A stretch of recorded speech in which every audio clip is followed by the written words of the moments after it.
Bill Buckner is our guest, and Bill, when anybody discusses the 1986 season with you in the turn of events, do people bring up the fact you knocked in over 100 runs that year and helped the Red Sox win the pennant?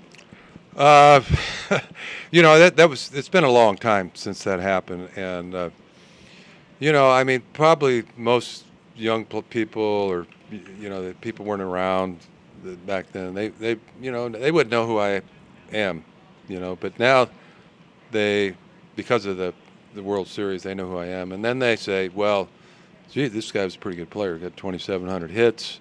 Uh, led the league in hitting, played in a couple World Series, All-Star games. So, yeah, it's just you can choose to look at it any way you want. If you look at it positively, the way I do, I think it's better.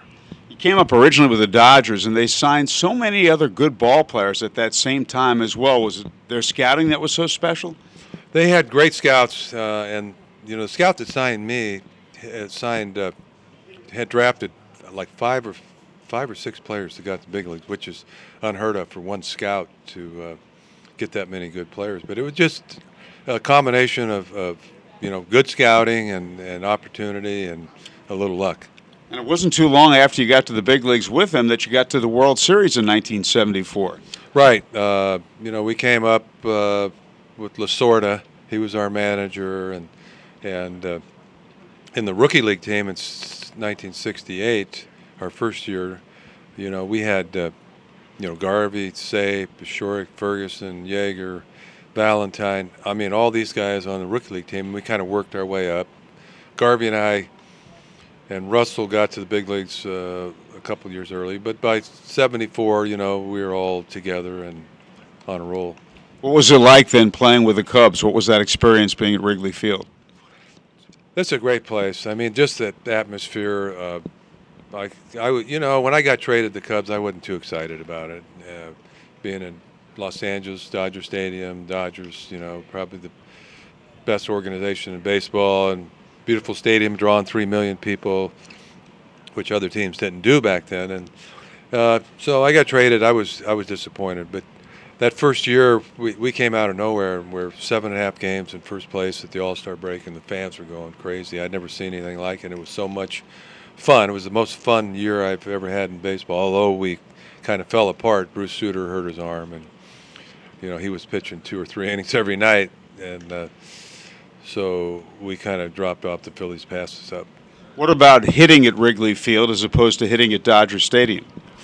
Well, it's pretty different. The Wrigley's, of course, it's all depends on the wind and what time of the year it is. If it's early in the year, it's really tough to hit there. And if you get a day in July when the wind blowing out, it's a fun place to hit.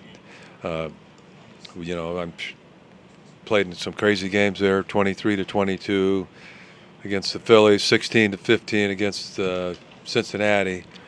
We won that one. We lost to the Phillies, and I got 7 RBIs and 2 home runs and 5 hits, and I didn't even have the best day that day on our team. Kingman had 3 home runs and 9 RBIs.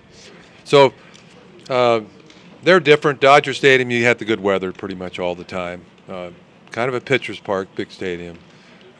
Wrigley could be very frustrating for pitchers. They could, easily give up starting pitcher, give up 6 or 7 runs and actually be throwing the ball pretty good. What did winning the batting title mean to you?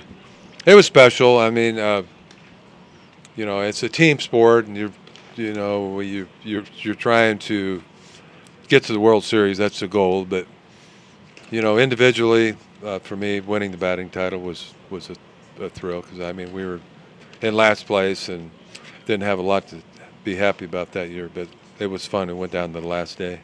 Red Sox ahead 3-2, and out away from the World Series. 2 men out, the base is empty. So many things went wrong. They tied the game, and I think people forget, not only was it not Game 7, it was Game 6 when you committed the error. The game was already tied, and in addition to that, the next night in Game 7, the Red Sox had an early lead. Yeah, we did, and like you said, a lot of crazy things happened. Gary Carter was 0-2. Calvin Schiraldi had great stuff and was throwing great. And Carter just barely fouled off 2 or 3 pitches and blooped a hit in there, and you got to give him credit for that.